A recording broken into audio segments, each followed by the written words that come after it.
Hi, Jasmine. How are you? Hi, Nick. Very good to see you. Likewise, I feel like it's been a minute since we've seen each other face to face, at least. I know, a minute, and then how many years have we known each other? Many years, right? 11, Over a actually. wow. So you actually have keep track. I was going to guess over a decade, but you have it right on point. Yeah. Well, look, I really appreciate you joining me for this discussion today. And I'll be honest with you, it's one that I've definitely been looking forward to, mainly because the topic of finance transformation is one that keeps coming up time and time again when I'm speaking with various folk, mainly CFOs, but a number of other financial folk as well. And I'll be honest with you, I've been doing recruiting for 20 plus years now. However, finance transformation was a concept that I learnt probably around 11 years ago, which coincides with when you and I first met and I placed you at Dentsu. Right. And I think at the time when we met, I was probably nodding along, pretending I understood what transformation was, but really only started getting a little bit more of an understanding from that time in. So I think to kick things off, it would be quite helpful if you can just give a bit of an insight into who you are and what your background is. Yes, no, absolutely, Nick. And to your point, like transformation, if that's how you felt, I didn't even know it was a term, right? Which is a little bit of my background because I don't think I even knew that transformation was a terminology. I did not think it was going to be a career trajectory, never planned it, never intended. But a little bit of my background, and that actually gets into how I ended up in transformation, is yes, I'm by profession finance, a CPA, did my MBA and etc. But in all of my roles, it didn't matter whether it was PwC when I was doing management consulting, to the Pfizer's, to the utility national grid, to Dentsu and CocaCola and others. But what it came down to is every role when I was very young, I would somehow get placed on a role and somehow was I would raise my hand for the strategic initiatives to deliver and execute. And that was my way of actually making things better from how I came in with them, right? So it's almost like these are the pair of shoes that I've walked in with. When I walk out 2 years, 3 years down the road, how do I make this shoe bigger and more embellished and a better version of it? And that is effectively how I've navigated my career my entire life. And and for me, industry to industry did not matter. For me, it was very much looking for the most complex problem and helping the business solve for it. And why? Because value creation for me was about how do I do it faster? How do I do it better? How do I produce better data outcomes and decision making? How do I do it cheaper? Right. And so as I was moving around from industry to industry, the scope and the complexity of the problems just that got handed over to me were more convoluted and more complex. And long behold, we fast forward today, we call that now finance transformation or business transformation. So that's Excellent. a little bit of my background. No, I appreciate that. And I think you've covered some of the points now, but one of the things that I will say, not having that type of experience, is that I feel like the term finance transformation has bounced around a lot. And I think different companies have different perceptions of what that actually is. In layman's term, if you could summarize in one or two sentences, how would you define what finance transformation is? So for me, what finance transformation is, what one, finance is about the function, right? It's the finance function in particular. And what the transformation is it's saying, hey, listen, as a function, this is how we create value for our organization today, but this is how we can create value in the future in an environment where my business is changing, my external dynamics is changing, the competitive landscape is changing, everything is changing. So, in order for me to create greater value in the future, what do I need to look like as a function, right? And to bring that together, a function is wired by people, process, technology, data, talent, culture, Those are all of the wirings that pull an organization together. And what is that optimal mix that's going to enable me to have a function that's going to be resilient and creating value? Okay, got it. And just starting with one of those facets, technology, I suppose. What are there some different technologies that you're seeing that are more prevalent at the moment when it comes to companies going through large scale transformation than others? I would say, I'm not a big I don't get wedded to a specific technology or a specific tool or a specific solution provider. I'm very, very agnostic to the technology. But if I was to say, there's obviously a lot of hype on Gen AI, right? Everyone wants Gen AI. Hmm. And while everyone wants Gen AI and there's a lot of investments made in it, I do believe, if that, while there's a lot of that, I do believe it's an opportunity to actually reap the benefits of Gen AI is get the basics right. Because the Hmm. basics will enable you to get to Gen AI faster at scale.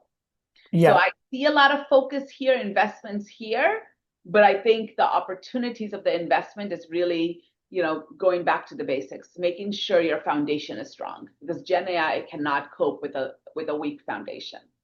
Okay, and on the note of AI and the emergence of both AI and Gen AI, how do you think finance leaders are generally responding to that? Because I'm seeing a few different things, so I'm curious to hear Right, your take on right, that. right. So how I see them reacting to it is, we call this a lot of experimentation, because what Gen AI brings are a couple of things. First of all, it is actually the pathway for non-technical people to start implementing technology, right? So Hmm. your hardcore technology, strong coding skills is no longer the number one entry path, right? That used to be a reason why you only went to tech for it. But while that's great, I think what that's also starting to surface are a couple of things. One, you have people at the grassroots creating Gen AI use cases or experimentation, but when they do this in isolation, you can't scale. That's one Right. thing that I'm seeing, right? The other thing that I'm seeing is that people's blind spots are people's blind spots. Usually, as human beings, we can say, hey, listen, I do not know Python coding and I'll stay away from it. But what human beings are not as wired going, okay, hold on, but do I understand the fundamentals of data modeling, right? Hmm. And data hygiene. I don't need to be a data scientist, but do I really understand what data governance means and how do I Right. protect the data? That I think is a skill set that is turning into people's blind spots, which is also amplifying why solutions are not only experimentation, you can't scale, but then the shelf life is very short. Right, understood. No, thanks for the additional clarity on that. And are you able, because obviously you shared before, you've got experience across a diverse range of different industries, sizes of organizations, and everything. Are you able to maybe share some examples of where finance transformation specifically has been embraced successfully by various firms? So I would say one of my favorite, and people will say, and it's where you've actually placed me. I think of many of my roles, um, I would say like it's a couple of places, right? So one, my time at Pfizer, granted I was younger, so maybe I was sheltered Yeah, from it, but I think Pfizer organically did a really good job because of the culture that we right. had there, right? We had the tone at the top, the culture, the ways of working. While I was doing transformation, and we never called it transformation, it was organically just happening, and no one thought much of it. It was just a way of working for us. Um, if I then go to Dentsu on the other end, I do think my time at Dentsu was very effective Right. in terms of our transformation agenda and the journey that we went on. But I come back to a big part of why we were able to get there was because of the leadership. Yeah, okay. Got it. And I think that leads into my next question. So to make finance transformation happen and to push an agenda for that, what roles and what skill sets do you think are key to getting that across the line? I think the if I was to say, if I was to prioritize, of course you need a portfolio of different things, but if I was to prioritize the critical ingredients, the most important ingredients is it would be culture and Yep. leadership. Because if you have the right culture and you have the right leadership, organically you're going to then solve for the skill gap, right? Because it will drive there. If that is right, the rest of it works out on its own. Okay, got it. And one thing that I'm hearing a lot at the moment, speaking with CFOs, is when they're talking about finance transformation, they are specifically referring to offshoring. And I get the sense it's more about cost cutting when you and I both know finance transformation's a lot more than that. Where, from your perspective, where do you think offshoring makes the most strategic sense? Yes. So there's two schools of thought. Some people say offshoring, some people say technology. They make Right. it binary, and right. And so I think you'll remember when we met 11 years ago and we were exploring Dinsu, and I remember that was like the mandate there. They said, cost cutting. That's why we want to offshore. And I think in our conversation very quickly, I said, well, hold on. For me, it's not offshore. It's not cost cutting. Cost cutting only takes you so far, right? It Hmm. should be value creation. And and so when I think about offshore, as an organization, I think it's stepping back and saying, why do I want to offshore? And and is it going to actually help me on my trajectory on value creation? Hmm. Is it going to actually accelerate my innovation agenda? Is it going to accelerate my Gen AI? Is it going to unburden my teams so that they can focus on strategic um, activities, business partnering or strategic advisory, right? Yeah. And unless you commit to those elements of it, offshoring isn't going to give you, it's going to be very short-lived. The user experience, the way you go about it, there's so many things that will then creep up that will hinder your ability to extract value from offshoring. Okay, got it. And in summary, is there something that you could summarize as maybe a common misunderstanding when people are chatting through what finance transformation looks like? Common misunderstanding. Let's see, let me think about this. I think the common misunderstanding is when people bucketize finance transformation with being either technology or offshoring, right? It's about actually stepping back and saying, hold on, because that's a solution, right? That's a pathway. That's one of many levers. And I think it's stepping back and saying, well, hold on, why do we want to transform? Is it because it's a buzzword, or is it because we really take a hard look at what we want to be when we grow up? Hmm. Right? Okay. And how do we become, how can we be in control over our destiny? Yeah. Right. And being, so that I think is one of the biggest blind spots. The other blind spot that I see time and time again is early on in the journey, as hard as it might be for a CFO to really take a hard look at their existing talent pool and org design. Do you have the right people in the right roles who's going to enable you to land the ship, land the plane? Yeah, and I think that was the one thing I really learned from working with you, because from my perspective, when people were talking about transformation back then, it was all about, or perceived to be all about systems, particularly about 11 years ago, right? Up in enhancing systems, automation. But I think one of the things that I learned from you, which obviously benefited our working relationship, was the focus around talent and Right. upskilling where necessary in order to hit certain deliverables that you needed to hit. So I think that from my perspective, I think that's a big misunderstanding that and really talent isn't necessarily looked at enough in my opinion.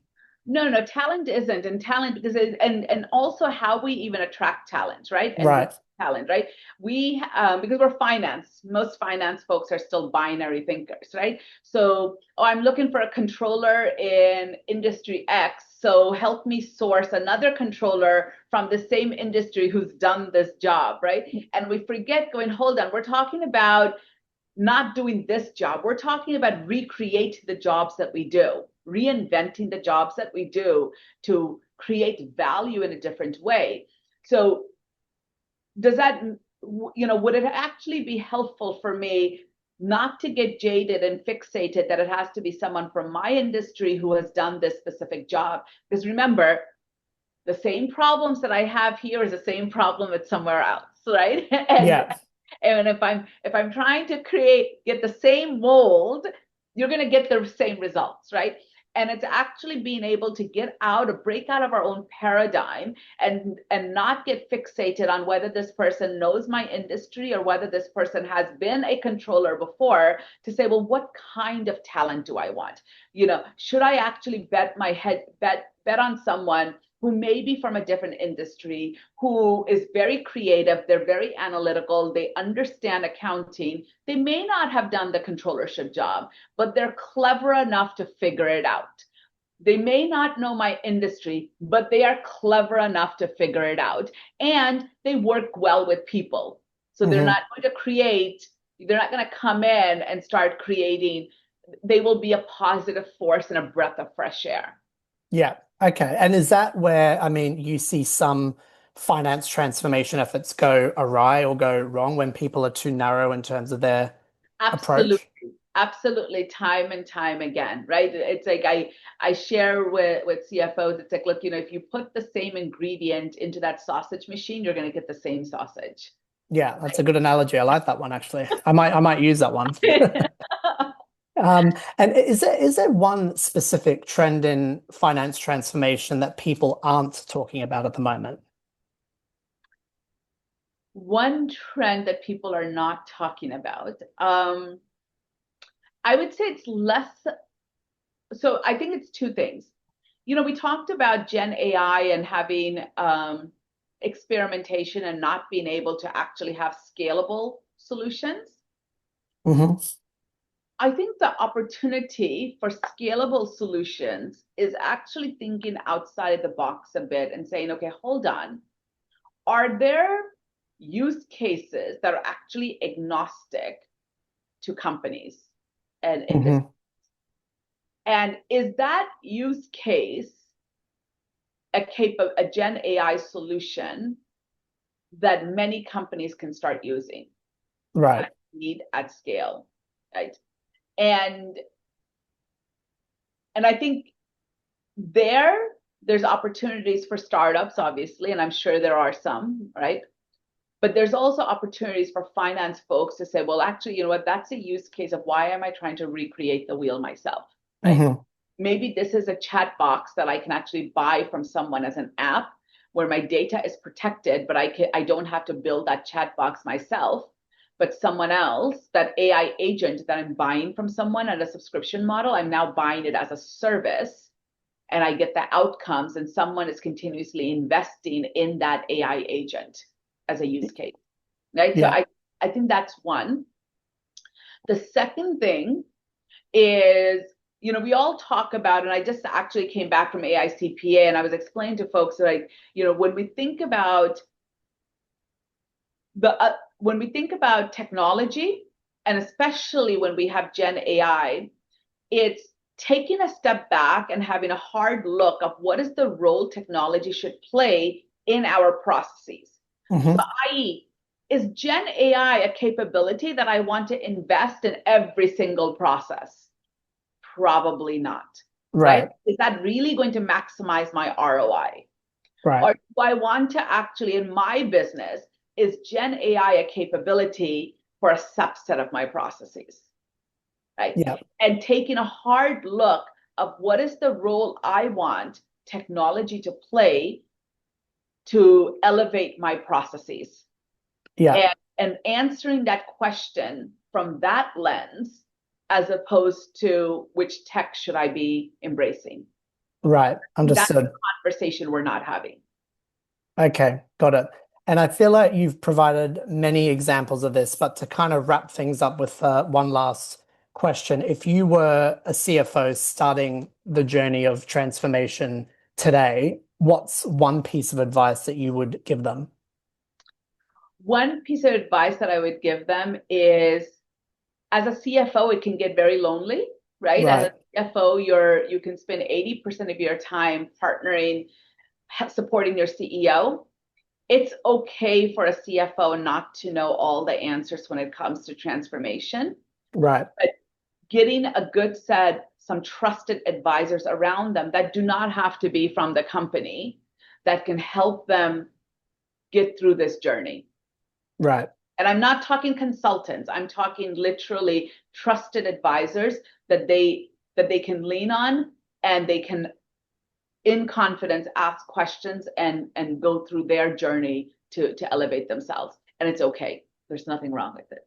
Yeah. No, I really, yeah, really appreciated that. I think that's a great piece of info, insight for people to take on board as well. But look, I really am thankful for you joining and discussing this and talking this out, because it is definitely a topic that is coming up time and time again, and I feel like there are a number of CFOs out there or senior finance folk out there that are under the impression that things need to be improved and value needs to be created, but they just don't have a full understanding of necessarily how to go about that. So I do, appreciate your insight. No, no, absolutely, absolutely. And there's nothing wrong with it, right? And I think like sometimes as CFOs, there's a lot of pressure that somehow you need to have all the answers, right? Yes. And you don't. You need to be a leader and orchestrate and have people around you who can advise you and guide you. Yeah, I couldn't agree more. And look, for anyone that's watching this today, if you wanted to either pick either mine or Jasmine's brain about the topic of transformation, feel free to reach out to either one of us, because we'd be happy to have further discussions around it, because like we said, we know it's a hot topic at the moment. So thanks again, Jasmine, for your time. Really Thank you. appreciate you Thank you. chatting. Really good seeing you, Nick. And Likewise. yes, look forward to catching up over lunch or something. Yes, sounds good. Have a nice weekend. You too. Take care. Bye bye.